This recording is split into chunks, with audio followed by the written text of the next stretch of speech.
Yesterday we have seen the accessory glands, female accessory glands, Bartholin glands and mammary gland.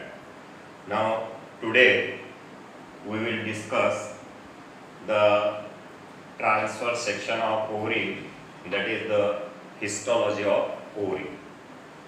Now the ovary can be divided into two parts.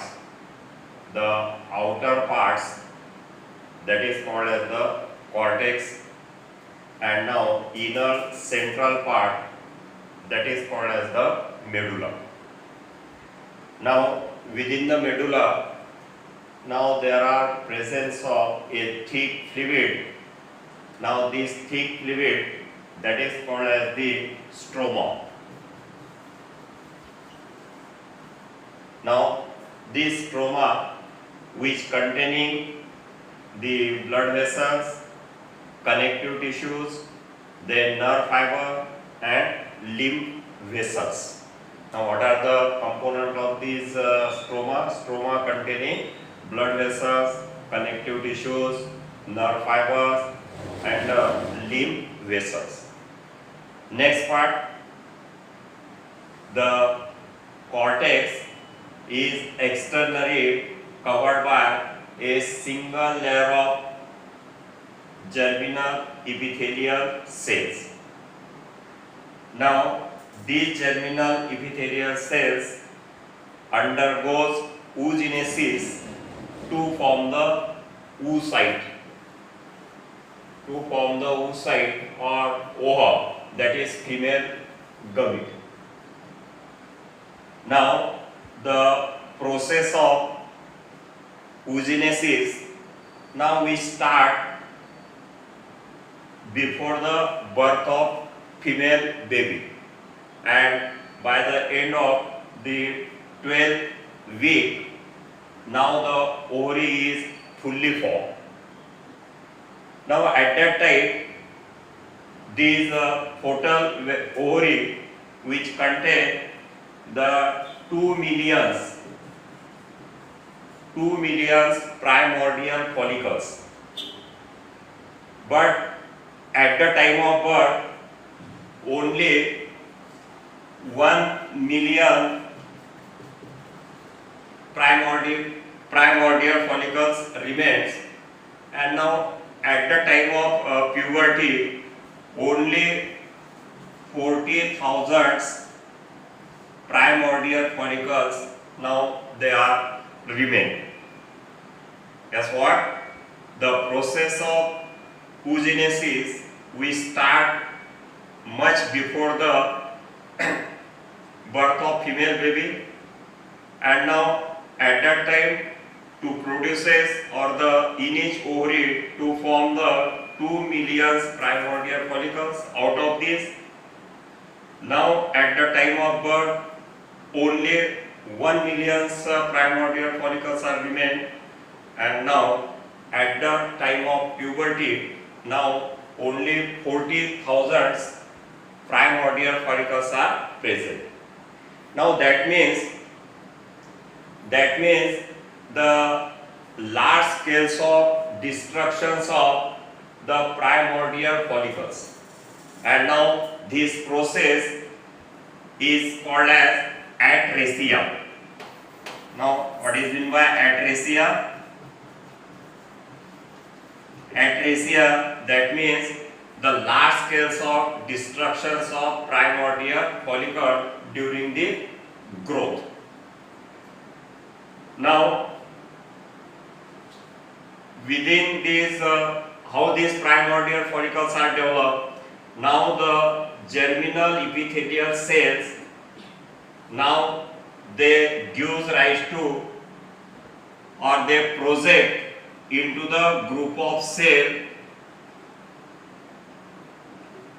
in the form of cord within the cortex.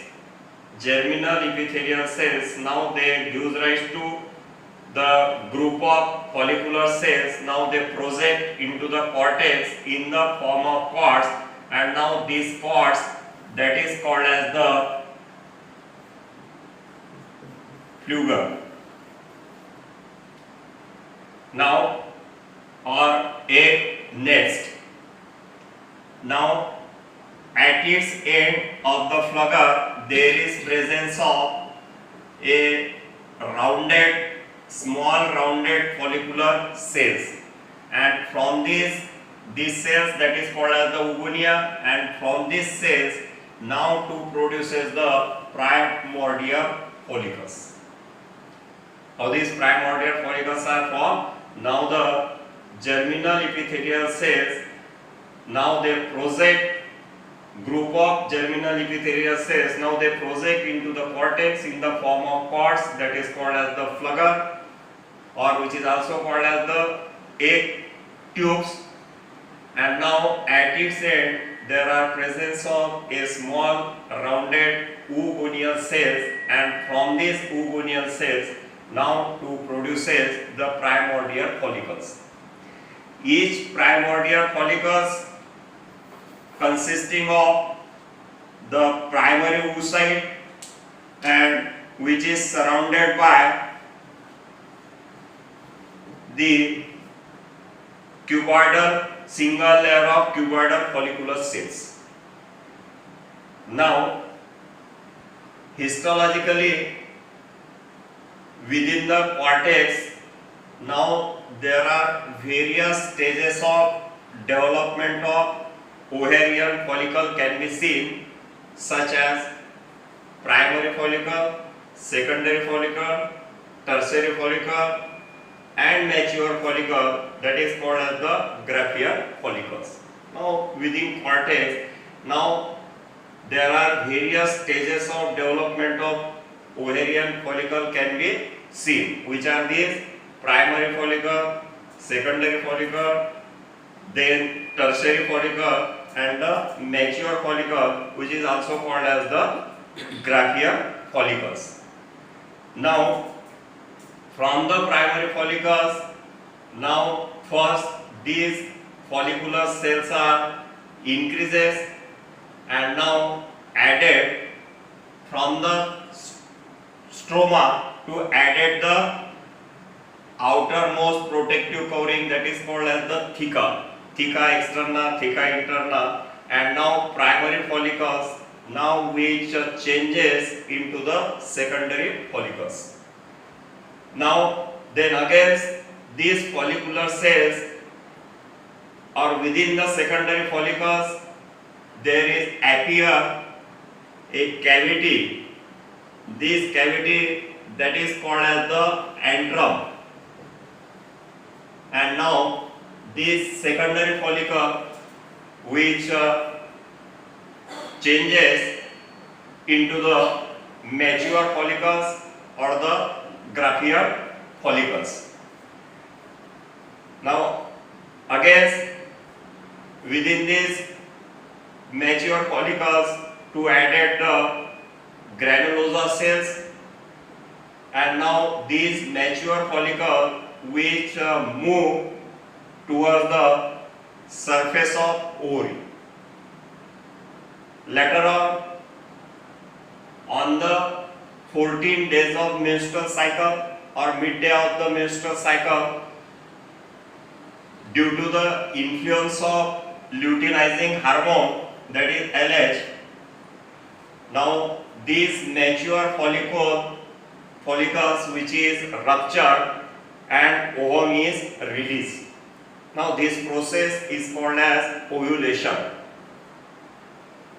Now the empty Graafian follicles now which is changes into the yellowish body, that is called as the corpus luteum, which act as the endocrine gland, which carry the functions of endocrine gland, because this corpus luteum now which secrete the female sex hormone, that is called as the progesterone. This progesterone in future which maintain the pregnancy. But if the fertilization does not occur, now this corpus luteum which changes into the whitish body, that is called as the corpus albicans. Now that is the structures of tears of ovary or histology of